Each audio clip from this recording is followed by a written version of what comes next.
Now, if you were able to create a high school where you were able to set the curriculums, establish what kind of boundaries were there in terms of what kids learned, what kids didn't learn, and also in terms of um, the amount of creativity that was available to the students there. What would be your ideal version of a high school that taught creativity to high school students? So actually, there's a school that we've been chatting with that is doing something very similar to I think what I would be doing. And what this teacher has done is she's taken a look at the core curriculum standards, but instead of treating it as a bullet point list, she's taken them apart and grouped them into different themes that are cross subject lines.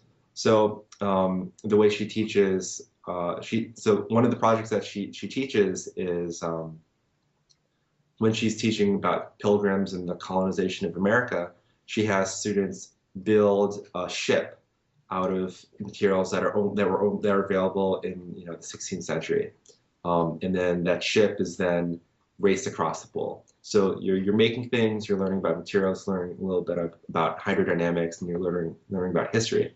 And then she also does a simulated challenge where she flips tables over, turns them into boats, and then has different students act out, the role of a captain, first mate, crewman, and in doing that, they learn a little bit about organizational behavior and how to deal with people and how to sort of organize and about leadership. And then when they land, they make a sort of a little diorama of the colony that they're building. And then they also have to create a charter for the colony. So in doing that, they're learning about social studies, about the legal system, how to set up a form of government, and also a little bit about urban planning. So sort of taking a very holistic approach and sort of breaking things down from the list that teachers have to work with, which is a bullet pointed list of all the things that people have to know, and sort of thinking about projects that you can wrap around the larger themes and larger subjects would be something that I think would be incredibly fun and effective. That makes sense. Yeah, she sounds extremely creative. What grades are these kids?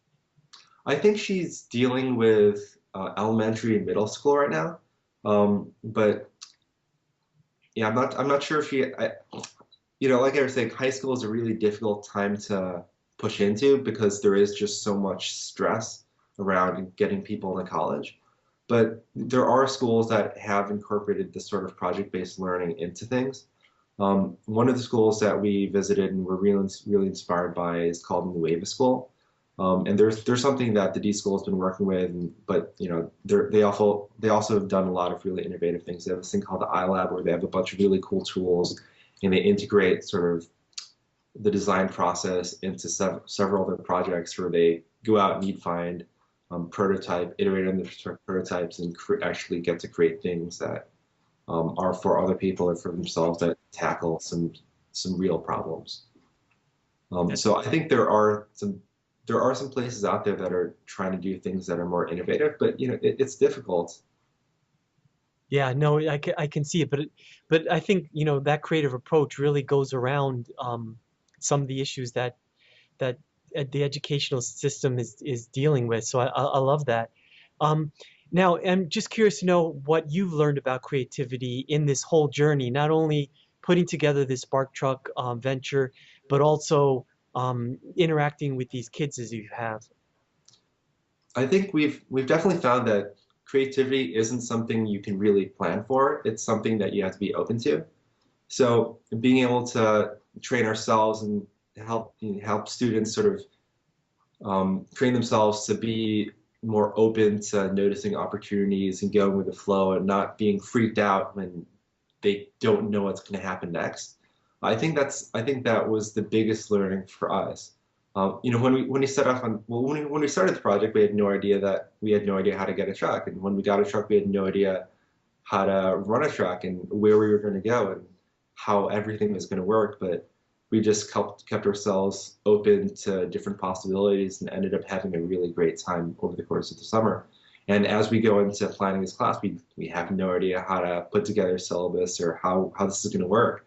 But I think sort of just being able to be open to different things that might happen and sort of go with the flow and work with things as they come is really helping us sort of stay sane, but also stay flexible and stay creative and come up with interesting solutions to interesting problems that we come up with. And I'm assuming that that's really going to help you in whatever career path you go down in terms of your life. I'm assuming, right?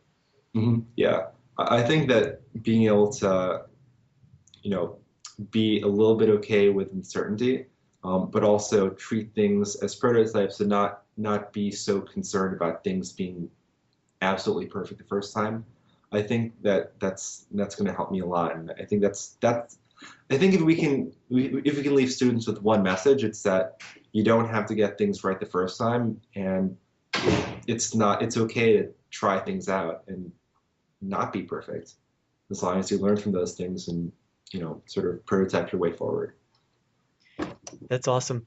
Jason Chua from the SparkTruck, I just wanted to say thank you again for being here today, and I wish you all the best of luck. It sounds like you all are on your way to really impacting a lot of students' lives with this idea and their interest in creativity. So thank you again for being here.